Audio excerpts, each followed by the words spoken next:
Sino si Jesus? Siya ba ang anak ng Diyos?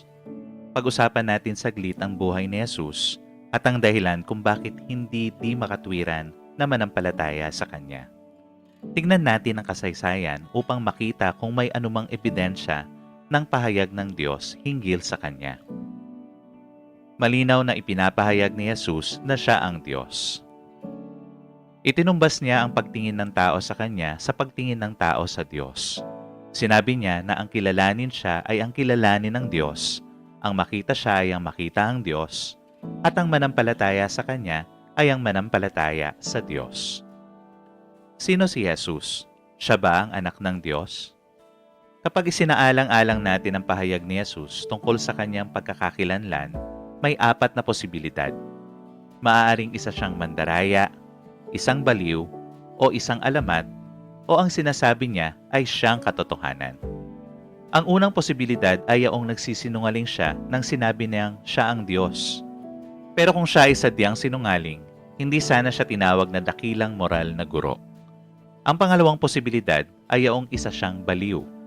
Gayunpaman, kapag kinilatis natin ang buhay ni Jesus, wala tayong makitang anumang ebidensya para patunayan na may problema siya sa pag-iisip. Ang pangatlong posibilidad ay yaong isa lamang alamat ang teoryang si Jesus ay Diyos. Gayunpaman, ang teoryang ito ng alamat ay binasura na ng maraming pagtuklas ng mga modernong archaeologists. Ang pang-apat na posibilidad, na siyang tanging posibilidad, ay yaong pawang katotohanan ang sinabi ni Jesus. May ebidensya talaga siya para patunayan ang pahayag niya hinggil sa kanyang sarili.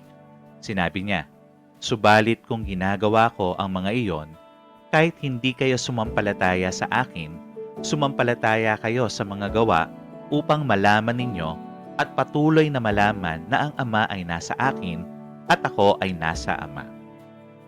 Mga ebidensya mula sa buhay ni Jesus. Una, ang pantaong kagalingan ni Jesus ay tumutugma sa kanyang pahayag. Sinasabi ng Biblia, hindi siya nagkasala ni kinasumpungan man ng daya sa kanyang bibig. Pangalawa, ipinakita ni Jesus ang kanyang supernatural na kapangyarihan nang sinaway niya ang hangin at ang dagat, ginawang alak ang tubig, at binuhay ang patay.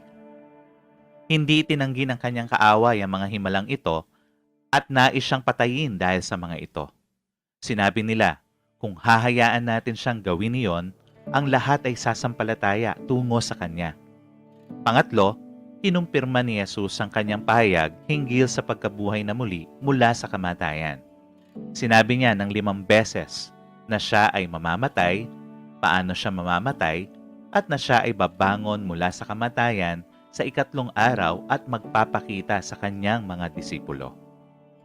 Si Jesus ay tunay na anak ng Diyos.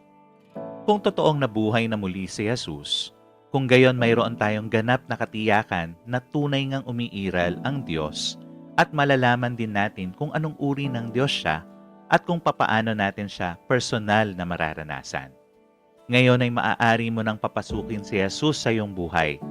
Pwede mong sabihin sa Kanya, "O Panginoong Jesus, salamat sa iyong pagkamatay sa krus para sa aking mga kasalanan. Patawarin mo nawa ang aking mga kasalanan at pumasok ka sa loob ko. Salamat at hinayaan mo ako magkaroon ng tunay na ugnayan sa iyo."